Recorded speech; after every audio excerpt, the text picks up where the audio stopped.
Alright, I'm finally going to work on this truck. As some of you might know, if you watch my previous videos, I had a bunch of problems with the transfer case. So I'm going to be pulling the transfer case out. It's the NP208.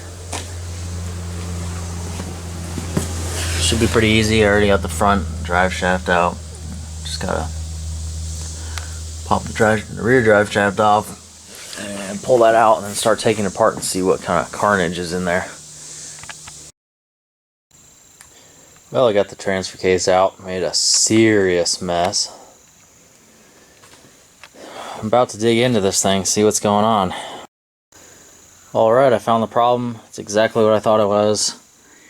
The fork for the four-wheel drive, I don't know what you'd call this one, I guess the low range selector fork or something like that. You can see it's completely wore out. And it's just been grinding against, metal to metal because the little plastic guides are gone. And then there's all the carnage on the magnet. There's the main gear selector fork. You can see all the plastic guides are on there still, so that one's in good shape. But this one I need to replace. Since I got it all apart, I'm just gonna do a full rebuild on it, replace all the bearings and stuff. I got it all disassembled. Hopefully I'll be able to figure out how to put it back together.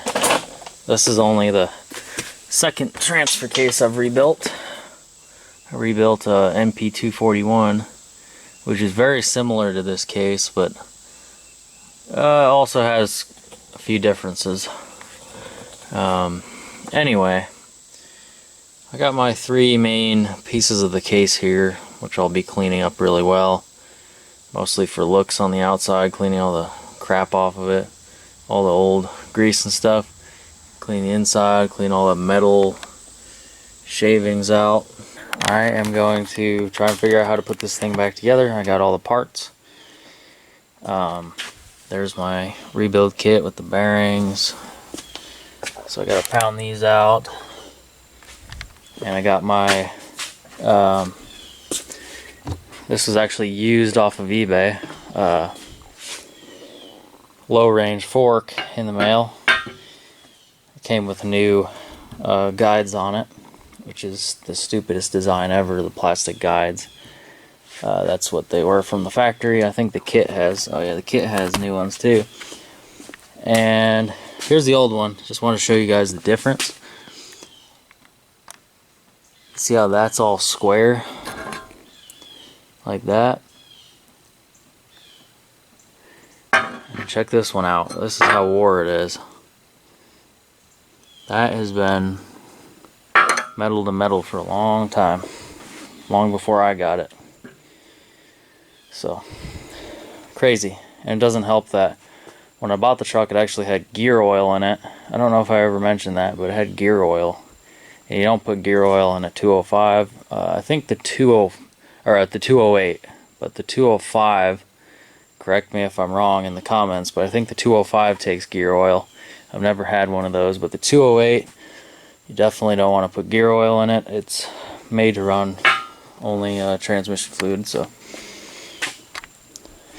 I guess I'll start by pounding those bearings out. Alright, so I've got all the new bearings in. That one, those two, that one there. So the next step here is to put together the where is it? This here, and put my new rollers on there. Stuff. I don't know all the technical terms for a lot of these parts, so bear with me. There's the input shaft. I got that in.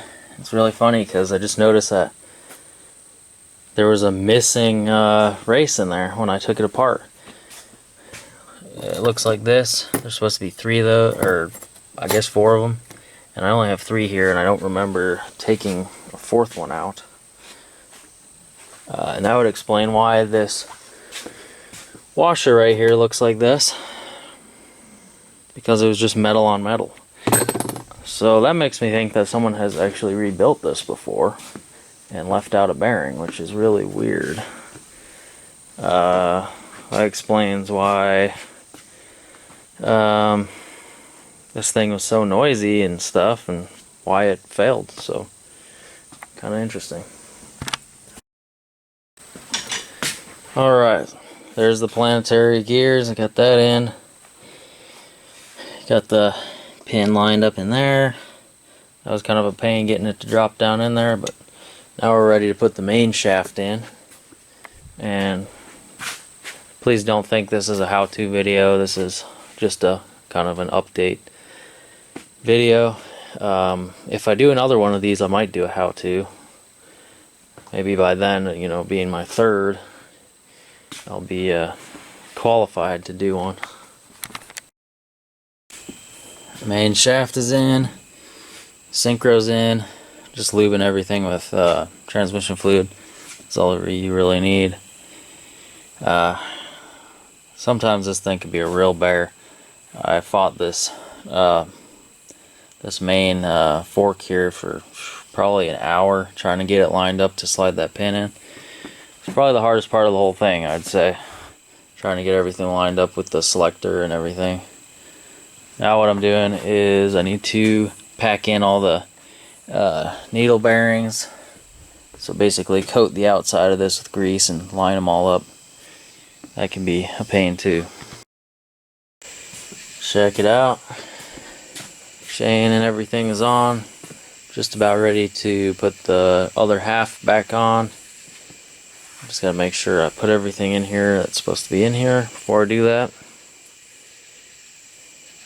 Getting there. Well, less and less parts over here. More and more parts over here. It's looking good. This here is the oil pump. It's really simple. It's just got this plastic piece here. It's all one piece, and it's got a gear with splines on it to go over that. And that gear down in there, well, this piece is actually held by that output shaft housing, and that turns into there and makes pressure, and it's really simple. And then this is the speedometer gear.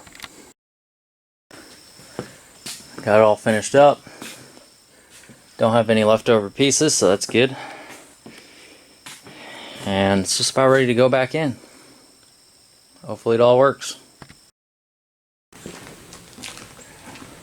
There it is, all back together. Let's go for a ride, see how it does.